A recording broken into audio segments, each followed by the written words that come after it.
Hello, my dear students. Good morning to all of you. I'm Seema Sharma from Oxford Public School.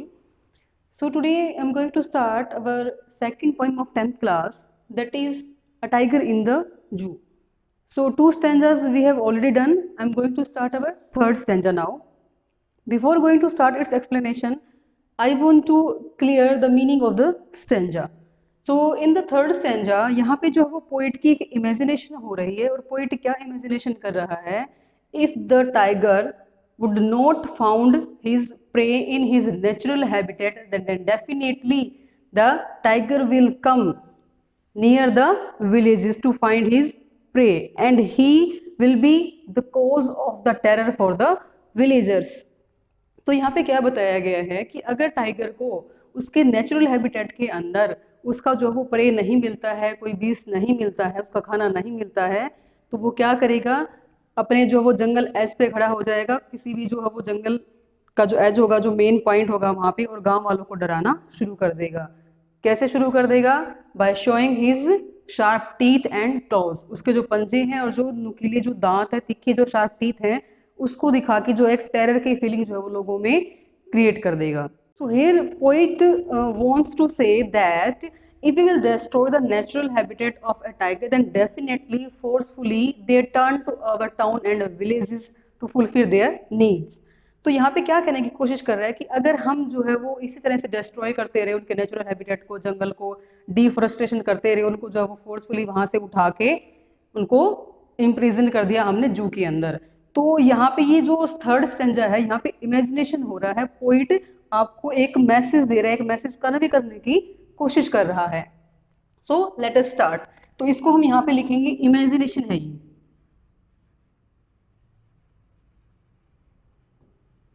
ये imagination है poet की, कि poet आपको जो है हिंट देना चाहता है। देखिए, he should be snarling around houses, the meaning of the snarling is growling, गुर्राना, ठीक है, एट द जंगल्स एज। अब देखिए वो अपनी नीड को फुलफिल नहीं कर पाया। सेकंड में हमने क्या देखा था कि जो उसका जो नेचुरल जो फैक्ट है उसको कैसे होना चाहिए कि जंगल के अंदर उसको जो है वो किसी शेडो के नीचे, ग्रास के अंदर जो है वो चुपके से बैठ जाना चाहिए, और वाटर होल के पास जो है वो एक पंप डियर आएगा और उसको शिकार कर लेना चाहिए। तो उसी के साथ जो है वो यहाँ पे पोइट ने क्या इमेजिनेशन के साथ मैसेज कन्वे किया है कि ही शुड बी स्नार्लिंग, अगर उसकी फुलफिल नहीं होती है नीड, अगर उसको अपना प्रे नहीं मिलता, बीस नहीं मिलता है, तो वो क्या करेगा, जंगल्स एज पे खड़ा हो जाएगा किसी गांव के पास, और गुर्राना जो है वो अपना जो टेरर जो फैक्ट है उसका, जिसकी वजह से वो जाने जाते हैं, आइडेंटिफिकेशन होती है, तो वो क्या करेंगे, गुर्राना वहां पे जाके स्टार्ट कर देंगे। Bearing his white fangs his clause, देखिए बैरिंग का मतलब होता है शोइंग, कैसे डराएंगे, हिज वाइट फैंग्स, फैंग्स होता है लॉन्ग शार्प टीथ, जो बड़े बड़े उसके नुकीले जो शार्प टीथ हैं, एंड हिज क्लोज मतलब उसके पंजों के साथ वो आएगा, जंगल एज के पास खड़ा हो जाएगा, पास का जो एरिया होगा वो गांव का होगा या किसी शहर का होगा आसपास, तो वहां पे अपने शार्प टीथ को दिखा के लोगों को अपनी आवाज से डराना शुरू कर देगा। टेरराइजिंग द विलेज, टेरराइजिंग का मतलब क्या होता है, कोजिंग ग्रेट फियर, कि लोगों के दिलों में दहशत पैदा कर देगा। अब देखिए यहाँ तक जो है वो ऐसा क्यों हुआ, देखो अगर यहाँ पे टाइगर का अगर उसको फूड नहीं मिल रहा, खाना नहीं मिल रहा, तो डेफिनेटली वो क्या करेगा, अपना जो नेचुरल हैबिटेट उसको छोड़ेगा और पास का जो एरिया होगा वहां पे अपना जो है वो खाना ढूंढने की कोशिश करने के लिए चला जाएगा। तो यहाँ पे जो पोइट की इमेजिनेशन है और उसने जो है वो आपको हिंट दिया है, if we people will destroy the natural habitat of a tiger, then forcefully he turn up to the villages and town to fulfil his need. तो अपनी नीड को पूरा करने के लिए वो कहाँ चला जाएगा, गांव में और शहरों में चला जाएगा। Okay, let's start the fourth stanza. Fourth stanza में क्या बताया गया है कि but unfortunately he is locked in a concrete cell, he is very helpless, we know that his strength, हम उसकी स्ट्रेंथ के बारे में जानते हैं, लेकिन वो हेल्पलेस है। क्यों हेल्पलेस है? Because he has no large space to move here and there, उसके पास जो इतना बड़ा स्पेस नहीं है कि वो घूम सके आसानी से। वो क्या करता है कि सुबह से लेकर शाम तक उसे एक कंक्रीट सेल के अंदर, एक स्मॉल रूम के अंदर उसको बंद कर दिया गया है जंगल से उठाकर। जितने भी विजिटर आते हैं जस्ट अवॉइडिंग देम, वो उनको अवॉइड कर देता है क्योंकि कोई डरेगा ही नहीं। और क्या कहता है कि जंगल में जब होता है तो उसके पास पूरी फ्रीडम होती है, वो पूरा फ्री रहता है, लेकिन यहाँ पे क्या है कि उसको बाउंडेशन, उसको बाउंड्रीज दे दी गई है कि तेरे को यहीं पे रहना है, तो वो ना तो अपना नेचुरल फैक्ट दिखा सकता है किसी को और ना ही किसी को डरा सकता है। इवन वो अपना जो एक रिलैक्सेशन जो मोड होता है वो सो भी नहीं सकता है। सारा दिन तो विजिटर आते हैं उसको देखने के लिए कि चलो जू में देखने जाते हैं कि वहां पे जो है वो लोयन है, वहां पे टाइगर है, और रात को जो वो पेट्रोलिंग कार्स होती हैं जो इधर से उधर घूमती रहती हैं, ठीक है, तो वो क्या करता है अपनी जो है वो स्टेरी बेरी नाइट से जो तारों से भरी जो रात है उसमें क्या करता है अपनी ब्रिलियंट आइज के साथ उन ब्रिलियंट स्टार्स को सिर्फ देखता रहता है और कुछ डिमांड कर रहा है, वो हम देखते हैं क्या करेगा। But he is locked in a concrete cell. Concrete cell क्या होती है, देखो सेल होता है वेरी स्मॉल रूम। कंक्रीट का मतलब होता है जो चीजें सीमेंट है या फिर आपकी जो है वो सैंड और स्टोन से बना होता है, ठीक है, वो जगह है। हिज स्ट्रेंथ बिहाइंड बार्स, देखिए स्ट्रेंथ क्या होती है, उसकी जो पावर है कि वो कितना पावरफुल, और हमें पता है कि जो टाइगर है वो बहुत पावरफुल होते हैं। स्ट्रेंथ बिहाइंड बार्स मतलब स्ट्रॉन्ग एनिमल है but helpless because he is locked behind the bars. अपने स्ट्रेंथ को उसने कंट्रोल किया हुआ है, अपने उसने गुस्से को जो अपने रेस को जो उसने कंट्रोल किया हुआ है because he is locked in a concrete cell. Stalking the length of his cage, देखिए स्टॉकिंग का मतलब होता है वॉकिंग। वो क्या कर रहा है कि अपने जो वो पंजों से अपने धीरे धीरे जो चल रहा है, इधर चला गया, 2 कदम इधर चला गया, तो वो क्या कर रहा है बस उसको अपने ही रूम को जो इधर से उधर घूम के माप रहा है, ठीक है।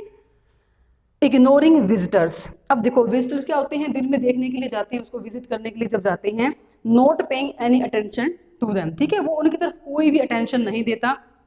उसको पता है कि तू ना तो इनको डरा सकता है ना ही तेरी स्ट्रेंथ दिखा सकता है, क्योंकि उसको जो है कंक्रीट सेल के अंदर एक छोटे से स्मॉल रूम के अंदर बंद कर दिया गया है। तो यहाँ वाला जो सीन है तो पॉइंट ने फिर से बताया है कि किस तरह से जो है उसको जू के अंदर बंद कर दिया गया है, किस तरह से वो जो है वो हेल्पलेस हो गया है, उसकी सारी स्ट्रेंथ जो वो क्या हो गई है यहाँ पे खत्म हो चुकी है, उसके अंदर कोई भी ऐसा जो है वो पार्ट नहीं बचा कि वो लोगों के मन में दहशत पैदा कर सके जैसा कि उसके अंदर नेचुरल होता है।